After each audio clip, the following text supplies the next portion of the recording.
Olá pessoal, eu sou o professor Michel, editor do blog História Digital, e na aula de hoje nós vamos aprender o que significa Tratado de Tordesilhas.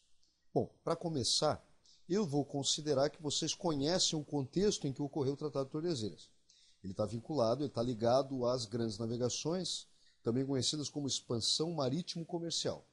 Se você não sabe o que é, na descrição do vídeo tem um link para um resumo sobre as grandes navegações para que você possa aprofundar e conhecer um pouco mais sobre esse assunto, muito cobrado inclusive em vestibulares, concursos, provas, etc. Bom, para entender o Tratado de Tordesilhas, vou tentar colocar um cenário aqui, o plano de fundo em que ocorreu esse tratado. Então, quando ocorreram as grandes navegações no século XVI, XV e XVI, os pioneiros das grandes navegações foram Portugal e Espanha. Então, a partir do momento em que esses dois países começaram a encontrar novas terras, especialmente a Espanha, que patrocinou a viagem de Cristóvão Colombo em 1492, para evitar conflitos, Portugal e Espanha resolveram dividir o mundo, ou melhor, dividir o novo mundo entre eles.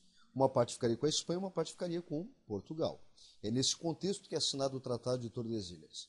Mas para a gente entender o Tratado de Tordesilhas, a gente tem que citar um primeiro documento assinado chamado Bula Intercoetera, ou Bula Intercoetera, que foi assinado por esse bonitão aqui, que foi o Papa Alexandre VI, que era ninguém mais, ninguém menos do que Rodrigo Borgia.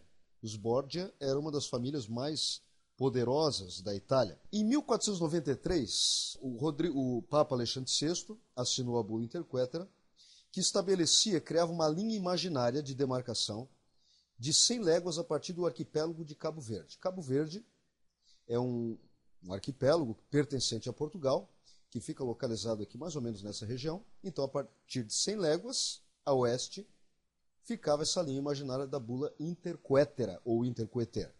Eu vou tentar aqui desenhar, para que vocês entendam como é que foi essa demarcação. Até que está saindo legal. Michelzinho está melhorando o desenho. Show de bola. Vejam que todas as terras que ficavam a oeste pertenceriam à Espanha e a leste a Portugal. Então a Espanha ficaria com todos os domínios que foram encontrados a partir de Cristóvão Colombo e Portugal ficaria apenas com as possessões aqui na África, que de certa forma já eram territórios portugueses. Então Portugal não gostou. Dom João II, que era o rei na época, chiou, bateu o pé e disse: não, nós queremos um novo documento, uma nova demarcação.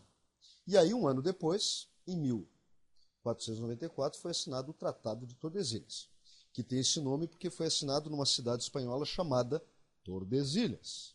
Então a gente vê aqui que de 100 léguas, a demarcação passou para 370 léguas, ou seja, um espaço muito maior. Então ficou mais ou menos assim, vou tentar fazer o desenho, ainda que possa não ficar perfeito. 370 léguas seria o equivalente a isso aqui, gente. Legal. Aí ficou bonitinho. Então, o que estava a oeste, Espanha, a leste, Portugal. Portugal ficaria com essa parte aqui, ainda que Pedro Álvares Cabral não tinha chegado no território que hoje a gente conhece como Brasil. Ah, e faltou um detalhe importante. E os outros países da Europa? O que eles pensavam dessa demarcação, desse tratado que dividiu o mundo entre Portugal e Espanha? E a França, e a Inglaterra, e a Holanda? Esses países eles entraram nas grandes navegações algum tempo depois, pois eles ainda estavam centralizando o território deles. Agora, eles não gostaram nem um pouco, tanto que o rei da França, Francisco I, ele falou essa frase aqui, que mostra mais ou menos o clima e mostra também que os outros países europeus não iriam respeitar o Tratado de Tordesilhas. O Francisco I disse: o sol brilha para todos. E desconheço a cláusula do Testamento de Adão, que dividiu o mundo entre portugueses e espanhóis.